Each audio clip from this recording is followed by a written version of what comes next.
Alright, so is the new Arrow Video 4K release of 12 Monkeys worth it on 4K Blu-ray? Well, let's talk about it.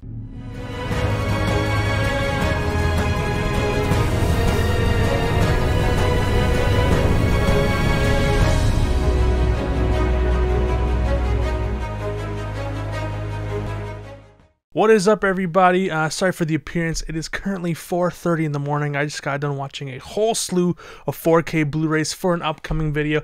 But while I was there, I had a chance to check out the new 4K release for 12 Monkeys, one of my favorite movies from one of my favorite directors, Terry Gilliam. So let's take a look at it. Starting off with the technical specs, this is a UHD 100 layer disc. So this is not 60 layers. This is not 60 gigs.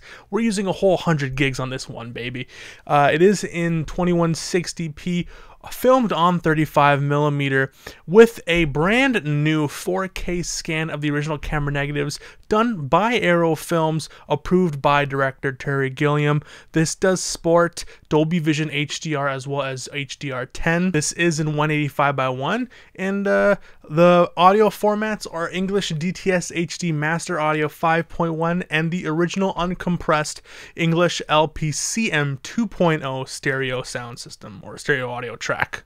Okay, so this says it sports a brand new 4K restoration of the original camera negative, which was also approved by director Terry Gilliam, and it shows. I mean, this does have a clear improvement from the original 2008 Blu-ray and the most recent standard Blu-ray from Arrow Video that came out a couple years ago, 2018, I think.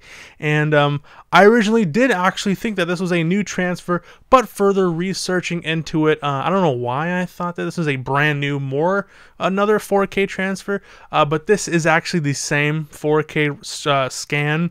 These are the same scans that were done by Arrow Films from 2018. But overall, I would say that this can be very sharp at points. You know, even though this is a same transfer, but again, it's not that big of a deal. I just thought that maybe because, like, you know how people were saying, oh, like the Halloween 4K, like the 2017 4K, and then compared to the 2021 4Ks, people are like, oh, it's just the same 4K transfer. No, that one was the original camera negative, and the other one was from the like the final, like, 35mm print or something. This is using the same one, so you can't go any 4K unless I got a 6K transfer, but it does look sharp. I mean, you know, at point, Roger Pratt's artistic style can be hit or miss for some audiences, because this overall, like, image does look quite hazy and dreamlike. It has a weird sort of aspect style to it, which some people might not like. You know, there is blooming during specular highlights, and you know, when it comes to film grain, because this was made on 35mm film, this thankfully does have better grain structure as compared to the Blu-ray. This is more consistent as compared to the 1080p with the same transfer. Funnily enough, it goes from natural to being very heavy and boxy, and I didn't really like it for the Blu-ray transfer. But this 4K transfer looks great. It has more of a natural feel to it, and it is more consistent with that feel. You know, being that it does utilize the entire 100 gigabytes, it doesn't need to compress itself, so you won't find that artifacting there as well. Now, a lot of people are saying that this wasn't that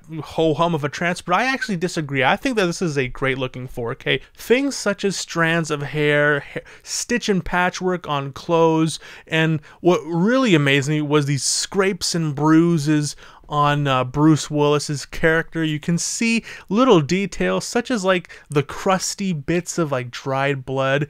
It looks absolutely amazing. Makeup looks great, clothing looks great, and also Brad Pitt's under eye bags, when he does have a black eye and stuff like that, you're able to see all these little wrinkles and folds, even not even in just close-ups, but, you know, far away back mid shots. You're still able to see a lot of detail when it comes to that, you know. And there is a lot of depth to this image as compared to the Blu-ray counterpart. I mean, things such as backgrounds have so much detail. The grungy and decrepit walls, you can literally see paint chipping off and peeling off the walls. You know, the grimy off-white bricks will it'll just immerse you into this film and really gets you this understanding of what the film is about, what the themes are about, and really immerses you into it because it has such a stylized imagery to it where it doesn't really take away that much. At least personally, I thought that. I didn't think that it took me away or took me out of it, because this is still, for a lot of the moments, there is still a very clean 4K image to be seen, and this does bring the idea of that they're in this mental hospital that is very grungy and grimy. Now again, this isn't going to be the most 4K goodness, 4K HDR, 4K for visual enthusiasts and film enthusiasts. This is more of its, it understands its targeted demographic, so this isn't going to, blow you away. And in fact, this doesn't really live up to prior film, 35mm film to 4K transfers. But, when it comes to my taste, when it comes to, one of my favorite movies made by my favorite directors, I would say that, this is definitely a good looking, great looking 4K. And it definitely succeeded what it wanted to, what it intended to do, give fans of this film its highest quality that it will ever be presented in, and that it's ever going to be, honestly.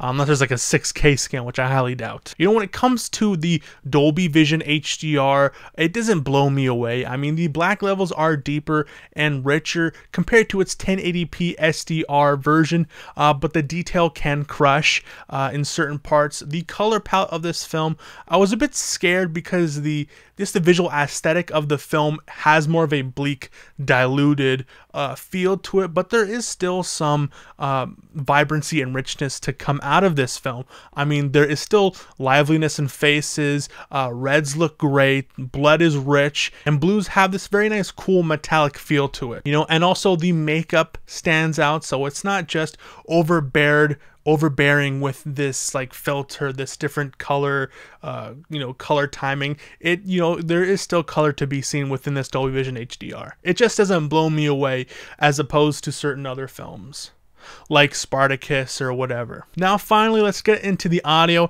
And again, no 7.1 Dolby Atmos, but the 5.1 doesn't leave me feeling gypped. But for audiophiles, honestly, this isn't it. I mean, the track is mostly front heavy with sprouts of mid-range audio, and it does sound clean. This does definitely feel like a remaster or a reinvigoration of the original track. Even though the 2.0 original stereo track does sound fine, this is definitely still a clean, clear sounding audio track. Things such as dialogue sounds clear, and there are scenes that you will be able to hear surround sound, so you're not, left out when it comes to that. It's just not this demo-worthy disc that's meant for audiophiles to be like, yes, you want to see 4K? Pick up the 12 Monkeys 4K Blu-ray by Arrow Video. It's definitely not that. Now again, this is mainly for fans of 12 Monkeys. I mean, you are still going to get subwoofer testing low ends, but nothing that will like rumble and, wake up your neighbors. And again, with its out of sync audio for like 10 minutes of the film, it's a hard sell for those who love audio, who love the audio experience when it comes to film. So, what would I give it overall? I would say, especially here in Canada, this goes for around $55, which is a hefty price for a 4K Blu-ray. But again, this is a deluxe package, which does come with a little bit of a pamphlet, comes with extra bonus features and stuff like that. So this will honestly be for fans only. Although it does look pretty good in my opinion, it just doesn't warrant that like get it right now. Like when it comes to like clean images, like The Green Knight, even though that's a newer film that was made on digital with a higher fidelity, that's more of a film which has more of an artistic feel in the same vein of 12 Monkeys, where I can recommend that. It's just when it comes to this movie, this is definitely for people who love 12 Monkeys, who've seen it multiple times over and want to get that more refreshed, newer looking, film aesthetic to because oh, I miss out on the 35mm showing. Well, this will be as good as that. It's just not that demo worthy subwoofer testing type of quality, even though I would say it's kind of up there. It's not going to be for everyone. So overall, I would give the image quality itself a 7.5, the HDR a 7, and the audio a 7.5. Overall, giving this a 7.5, more closer to actually an 8 than a 7. It's definitely for fans of Terry Gilliam and for fans of 12 Monkeys. So that was it. Let me know down below, did you guys pick up 12 Monkeys? I know, the defects did come out, fairly early within its original marketplace. You can still order this on websites. I don't know if the audio has been cleared up. I'm not too sure. But anyways, that was it. Let me know down below if you guys picked up Terry Gilliam's 12 Monkeys on 4K Blu-ray. Let me know what you thought about the transfer. Some people don't like it. Some people like it. It's here or there, whether you're a big fan of the film or not. Anyways, thank you so much. I've been Mace from the MockBus YouTube channel. Please leave a like if you like this video and subscribe for more 4K content. Things such as reviews, hunts, and pickups, all that kind of stuff. If you're into that, stay subscribed and hit that bell notification because I do post quite frequently. I've been taking a few days off because I have work. I do work. So, I can't just sit down and watch 4Ks and watch them, because when I watch a 4K, I watch them 2-3 times just to get the full idea of it. Because, when I see these 4Ks, these are some of my favorite movies. So I don't watch these movies in reviewer mode the first time I watch it the second time in reviewer mode, because honestly, watching 4K Blu-rays for your favorite movies can be like a rediscovering of a film. So anyways, yep, I've spieled on for too long. I'm Mace from the MockBus YouTube channel. Please have yourself a good day, night, evening, afternoon, morning, whenever you watch this. Please stay safe and God bless. Peace, love, and long live physical media. Cheers, and I'll see you guys next time.